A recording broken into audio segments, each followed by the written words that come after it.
Hi everyone, I'm Chandler Ferrebee, the program manager for the Virginia Film Festival. Thank you so much for watching Lapsis as part of the 33rd Annual Virginia Film Festival. I'm here with writer, director, editor Noah Hutton and actors Dean Imperial and Madeline Wise. Thank you guys so much for being here with me today. Of course. Oh, sure. Um, I'd like to start just how did this idea come together, Noah, and then how did you, Madeline and Dean, come on board? Sure. Well, it's kind of mysterious how these things work. I like to say that I read this essay by this academic and artist named Patricia Reed a few years ago called Logic and Fiction, and it was kind of the catalyst for this whole idea because the essay was about basically how we take so much of the world for granted. We live in the financial logics, high-speed trading, derivatives, credit swaps. These are all things that sort of have become set in stone in terms of the economics of our world.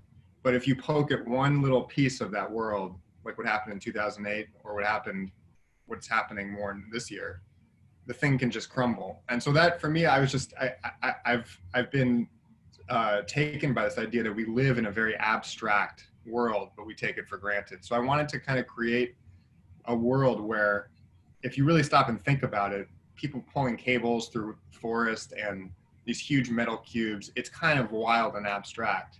But there, in that absurdism, I think there are reflections of the world we do live in. It is, a sort of like, we like to call it parallel present, this world of Lapsis. And, that is just sort of a pregnant space, the parallel present, to reflect things you see in our world.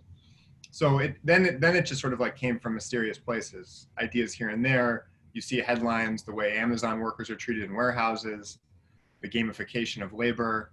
Then these things all start to sort of pile into the idea. But that was sort of the original inspiration. But and then how Dean and Madeline got involved, I'll let them answer. But I have to say that first of all, I really did originally always write this movie for Dean to play the character of Ray. This was not going to happen with any other way. This idea, he was my muse for this character and for making this movie. So that was like the DNA. But I have to also say that as I began to write the part of Anna, I knew Madeline and we had been friends, and I wrote that part for her. So I was so lucky that they both could do it and did do it because I wrote the parts for them. I feel like Dean should start. Dean? Oh, okay. Yeah. Well, Noah, I've worked with Noah in the past. I'm a writer and by trade, and I on some things I've directed. I worked with Noah. Noah and I were like, it was one of those relationships where like I feel like when we got together, we could finish each other's sentences, and he's just a brilliant guy, and that's not a passive way of saying I'm brilliant, but Noah had been telling me that he was writing a part for me. And of course I was very excited, but I don't think he had ever seen me act. And I wasn't acting professionally, so I was curious as to why he saw me in this. And then when I read the script was so smart. And I guess maybe what happens, it's like a dog looking in the mirror, you start to wonder, like, is that why I see it, but like, do I see it? And you know what I'm saying? Like, do I really see myself in it? And I have to say, like, as I was doing the film, I was like, oh yeah, I completely know why he put me in this role and wrote it for me, and was so, having seen the film now, I'm so overwhelmingly flattered. And just in general, I have to say this, his casting is absolutely impeccable. Like, not on top of just his technical prowess. When I met Madeline, I was like, I feel like I know her. She's like, he collected these insanely likable, magnetic people, and I was just so impressed all the way through. So anyway, Noah had told me that he was writing something for me, and I went for the ride, and I couldn't be happier that I did. It was so fun for me. Like, I read the script and read the description of Ray, and it was like, that he's meant to be a 70s mobster type, and it was like such a specific description of a person. And I remember saying to Noah, I was like really curious to see how you cast that part, and Noah was like, oh, And it was like truly, it was so satisfying to see that. No, I ended up in it because Noah had seen me in like a short film that was on No Budge, I think, and then reached out to cast me in a short film several years ago that like never panned out for all of the various reasons that short films or like any film doesn't pan out. And we just stayed in touch and stayed friends and would like go see movies together. And I was so thrilled that this worked out. It was like so nice to, it really was. I completely agree with what Dean was saying about just having built like the kindest group of individuals to hang out with in the woods for several weeks. And like Dean felt like my oldest friend after Totally. 2 minutes. Likewise, like, yeah. That's awesome. I was going to ask, these characters feel so distinct, and I really wanted to know how the character of Ray came together with the 70s mobster look, but now meeting you, Dean, it seems pretty clear how that came together. It's fantastic. Noah, I actually read an interview with you where you talked about using this like production guide that focuses on equity, humility, and solidarity. And I was wondering if that's really interesting to me. I was wondering if you talk a little bit about creating that atmosphere on set. Yeah, totally. I appreciate you asking about that. This is something that was super important to us. Everyone who joined the production on the crew, part of the like onboarding to work on this film was to read this production handbook, which we had put together inspired by a marine science laboratory that I did a documentary about in Newfoundland that uses a handbook for their lab that basically is a way to organize their scientific practice. But we thought, why not adapt this to organize our filmmaking practice? Because many of us have, been on other sets and come from other productions where things go wrong, power dynamics are not correct, and there are hierarchies that are necessary, but they get abused. So, it's a funny thing. We strove for this utopian ideal of making a film with these principles, and I think to many, to much, and I think people would say we succeeded in many ways, but ultimately I have to make decisions too. Like the sun is setting, and you have 2 seconds to make a decision. Someone has to decide. So we tried to enact like collective decision making and pre-production as much as we could. Those principles that you talk about just kind of guided our ethics on set, not overworking, people paid for their labor. If you're sick, heartbroken, you go home, you don't work. And we followed that. And there were moments where it was like, oh, this is the way things would have been done if we hadn't talked about this. And now that we have this handbook and we've all been thinking about this, we make this decision. So I saw it actually come to life on set, and it's a work in progress. Next time we'll hope to do it better, And how was that different for you guys working on a set with those kinds of principles? What's funny is that it's like when you see a movie and it has bad sound editing and you notice it, mm-hmm. But you never notice the sound editing if it's good.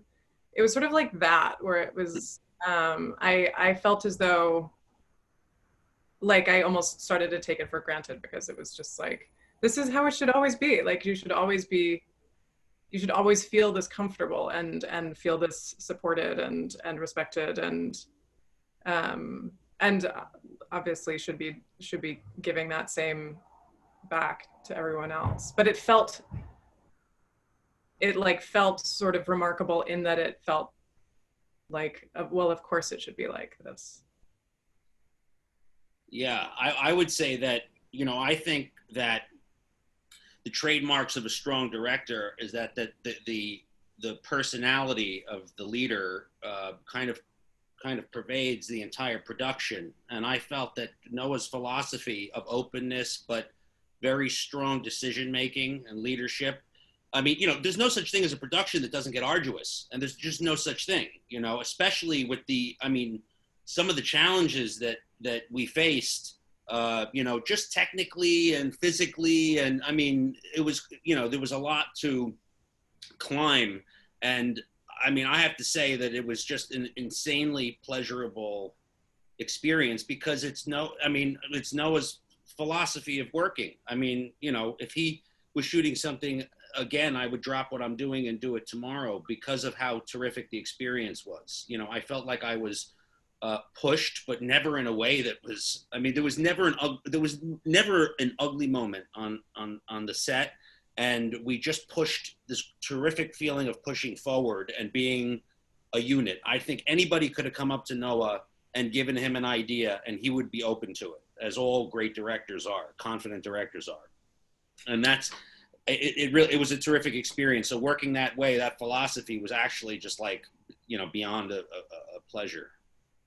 Credit is also, Dean, to you, I would say, because you were always on set also. And Right. Noah established it, and then you were like a very wonderful leading man to like set the tone among, because for actors it's so weird, you know, it's like I think Anna doesn't show up in the script until like page 40 or something. You guys had been filming for several weeks when I finally showed up, and you were like such a kind emissary on the actor side. It was like we had these two really lovely dudes leading the way. Obviously, not just the two of you. There were lots of lovely people, but. Well, thank you. I'm just blowing smoke up your ass. Doing a good job. Thank you so much. I appreciate it. I should say too, Chandler, that the whole idea here too was like we make the movie, and hopefully the way we make it, it reflects some things the movie stands for too, because the movie definitely has a political statement. But we also like, so the methods we made the movie with, we want that to travel not just for us, but the handbook that we use is openly available on our production company website. So it's open source, people can take it and use it for their productions if they want.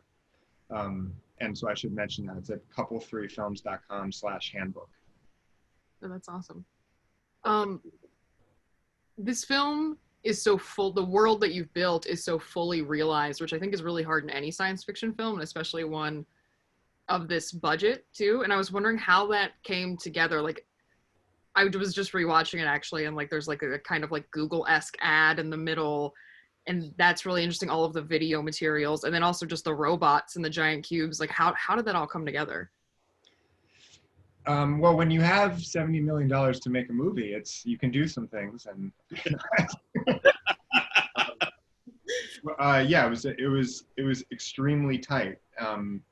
We couldn't have done the robots thing unless we had the situation which we had, which was free robots from University of Pennsylvania, a robotics lab made it a student project and sent students with those robots fully built and everything to come, see what it would be like to control robots in a film. That worked in our favor. The cubes, we only could afford to cover two sides of them with the steel plating, so we had to twist them every time we needed a new angle. So there's just little hacks like that we had to come up with to make it work, but it was stretched to its limits because we wanted that scale of the world, but we didn't really have the budget. We're on like a SAG ultra low, that is the category, I guess. So we weren't micro budget, but we were kind of in that like just above range. Yeah, and for such an ambitious film, I found it really impressive. Madeline and Dean, they say never work with kids or animals. What was it like working with robots? They, no ego. They show up. They know their lines. They always know their lines. They were pretty funny. Yeah. They had a personality, right? I mean, their little legs were so charismatic. I found them very moving, literally. Right. Yeah, when Noah showed me early on, he showed me the video of them, I went, oh, because so much of the script, how Noah's imagination, it's like, when I read the script, I mean, everything you see, he designed. So when I read the script, it was so specific. And when I saw the robots, I mean, so also as a writer, I'm like, I write we're different types of writers. So I'm reading this, I'm seeing the movie, and the whole time I'm like, and I write kind of different material. And so science fiction really typically isn't my thing. So I'm watching this, I'm like, how's he going to do this? I'm thinking in my mind, like, how's he going to do this? And I know he will. When I saw the robot, I went, oh my God. I'm like, that's perfect. I'm like, that thing is perfect. Like, so it was great to play off of, because I found those things super creepy. And in this imaginative world, it made complete sense. It just made complete sense to me. It felt right. It was kind of a divine, the chemistry of it was kind of perfect. Yeah. So I think that somehow answers the question of what it was like to work with the robots. No, definitely. And they do at the beginning seem kind of cute. And then by the end, you're like, those are evil. Yeah. Yeah. That's so great. I also think the depiction of chronic illness in this film is really interesting, and kind of like respectful and empathetic in a way that I haven't seen in other media. And I was wondering if you could talk a little bit more about that. Yeah. So the disease that the characters have is an invented one, omnia, but it's meant to be a cousin of real diseases, and chronic fatigue disorder, chronic fatigue syndrome, and there was something I was interested in there, which was, and it's sort of said briefly when a late scene when Jamie, Ray's younger brother, is talking to another patient at the clinic briefly before he sees Ray across the room, and I think the other patient says, maybe we're doing the smart thing, withdrawing. In this world, I can't remember the line exactly, but it's sort of like. There's a way in which the world itself has presented so many factors that may lead to or cause or be related to disease, that there has to be space for both real symptoms and also a psychological aspect, which people might write off as psychosomatic. But that has to be, the mental health issue side of chronic disability is part of this omnia disease, I would say. And so I was interested in just having it not be clear exactly what the cause or symptoms of this disease were, but that it's sort of a reflection of a world gone awry. Mm-hmm. And I also I like that he kind of finds maybe not a cure exactly, but a coping mechanism through this homeopathic remedy that I think in our world, as we kind of lose trust in these existing establishments, we're turning more and more toward. I didn't know if can you talk more about that too? Yeah. So that was there are probably very potent and extremely powerful treatments and cures out there for many of these diseases that are on the more homeopathic side, that Western medicine has just run away from, that are coming back, but are still often written off as new agey. And not only that, but the bigger thing I think I was concerned with in the movie is that they're too expensive most of the time. Great ingredients that could be woven into potent treatments for people are just in the goop world. And so the idea that this might have been inaccessible to Ray and Jamie in Queens, or it might not have even been the horizon, their local Duane Reade or whatever, but all of a sudden they find themselves at Half Moon Naturals and there is this thing that helps them. Why can't we live in a world where that is more widely available and these are, locally grown ingredients? So that was just a kind of irony that those things are out there, but are priced out of working people's budgets. Great. You, at the beginning of this conversation, you called a lot of the cabling aspects kind of absurd, but rewatching it again, it seems like that could be a real thing. I was wondering if any of you guys had horrible gig economy jobs that you brought to this experience. Oh, I've been lucky. That's great. Although I was thinking today, I was actually cabling in the COVID era would probably be one of the few industries that would not have been disrupted. I mean, you're outside. It's sort of the ideal. It's actually right. Exactly. It's the perfect job for that. Yeah. Aside from all of the various obvious reasons that it is imperfect. You know, it's like would have been kind of nice. Yeah. Thinking about gig economy jobs, I don't know. Luckily, I think I missed a lot of that. I'm trying to think of anything that's even remotely like it, but no. Yeah, I haven't either, but there are two things I've done that I think influence this, which is my high school job for me was the whole Cutco racket, selling kitchen knives. I don't know if anyone's familiar here with that. It's kind of a nightmare. But I did like respond to their marketing call when I was in high school, and I just spent a summer doing that, and it was formative. But the whole thing with the selling the Cutco kitchen knives was you had to first buy a set that you would use to sell. So you had to buy and this is very common, I think, for sales in general. Was it a pyramid scheme, Noah? Yes, it was.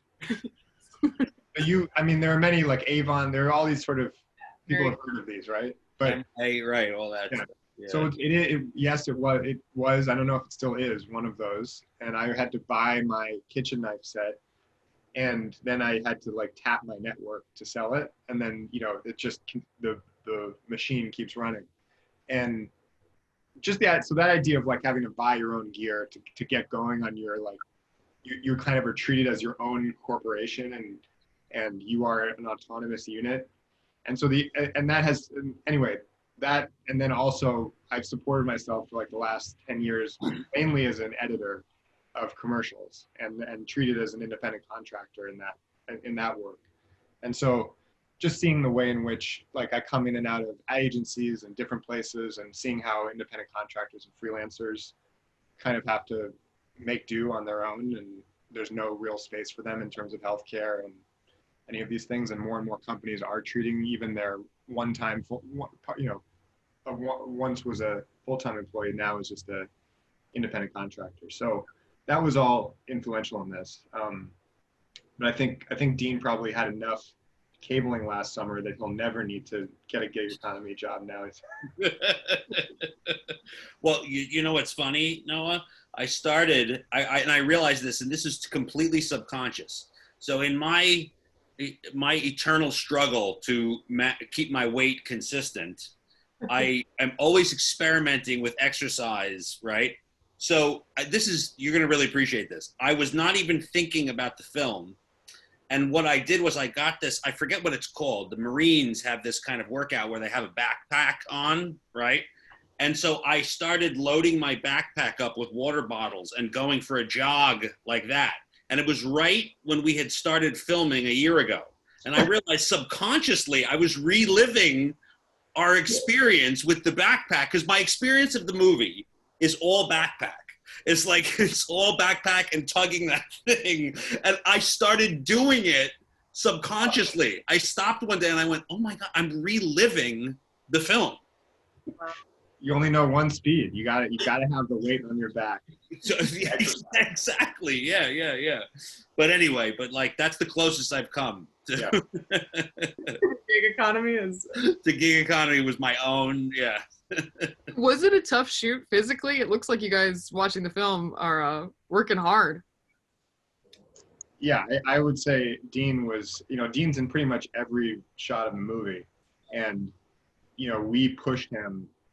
We had a tight schedule, and I knew it was going to be challenging, but he rose to the. I mean, he, as someone who doesn't like camp and do this really out there, Dean became like a man of the forest last summer, and but there is real struggle, I think, that we did capture in the film itself.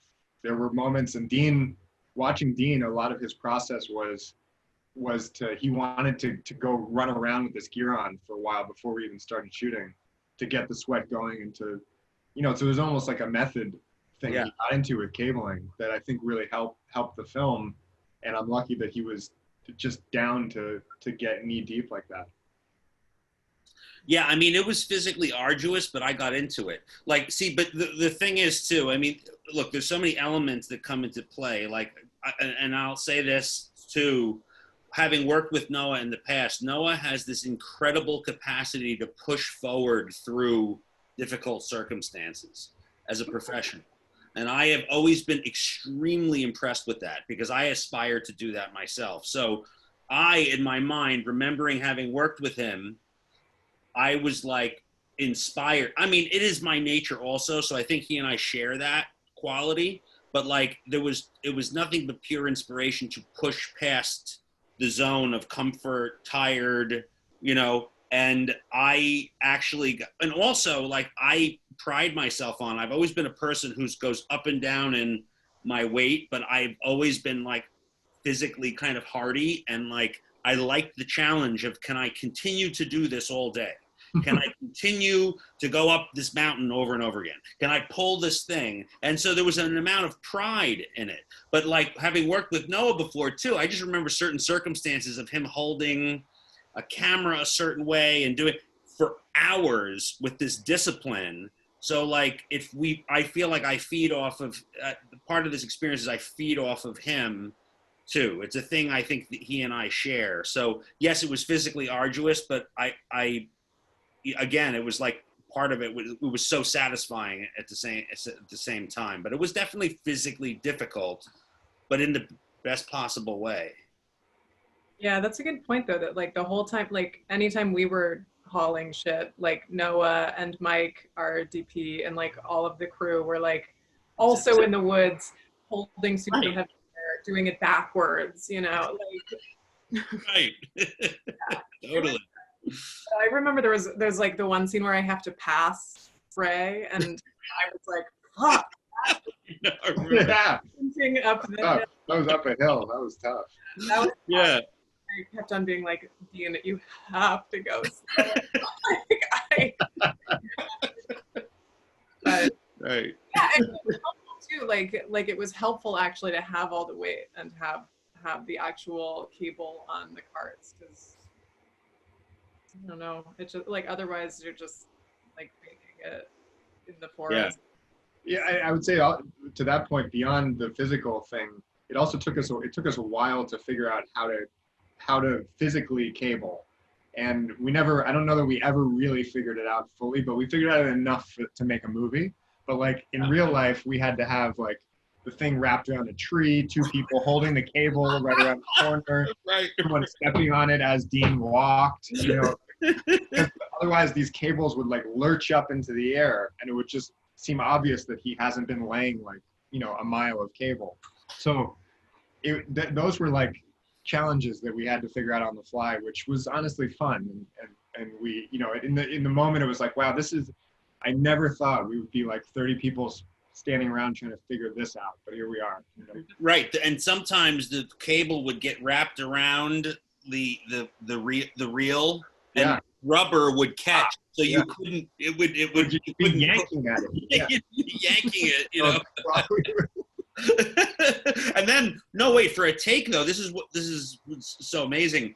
Sometimes you'd have to then go back and re-wrap the whole thing, and sometimes there was a lot of cable. So like to think about it, when you would have to do another take, you have to be like, all right, we got to go all the way back, rewrap the cable. You know, it was like there were some takes that were like, you're like, wow, but that's how you had to do it to get it right. If you stepped over a log, you knew that then it was like possibly the cart would right. Then for my last question, this film has such a great ambiguous ending. What do you hope audiences take from this film? So I think there's kind of two little endings. There's the ending with our characters where we leave them kind of in the motel room, having done the necessary work to help the other people in the forest, just to turn off the carts. So that kind of ends their chapter. And then there is this other ending that I think you're talking about, which is the robot goes up to the house. The idea there is that just moments ago in the film, that the owner of that house had denied Ray just the human decency to charge his phone there when he's briefly there on his way out of the forest. And then, you know, here we see this robot making its way out of the big shutdown moment, escaping to get back into the house and to be charged by that same person. And ostensibly, he's making money off of that. And I think the idea there is that it's all kind of well and good in a moment of collective action in an isolated moment, but for larger reverberations to happen in society as a whole, the comfortable suburban family would have to decide to not do that and to close their garage on that robot and to choose sides. So I guess the film kind of points its finger a little bit at that as the next frontier of where this struggle would continue. It's great. But that's just, that's just the intention. I think there's also just something on an emotional level, perhaps just sort of like viscerally uncomfortable and weird about the robot entering the home and like the door closing, which is just a feeling too. Yeah, and I was kind of hoping you were leaving it open for Lapsis too. Yeah, we'll see. Yeah, but thank you guys so much. You've been so generous with your time. I'm so happy we're able to present the film this year. Oh, thank you. Thank you so much, Thank Chandler. you. It was a pleasure. Thank you. Thank you guys. Good to be there.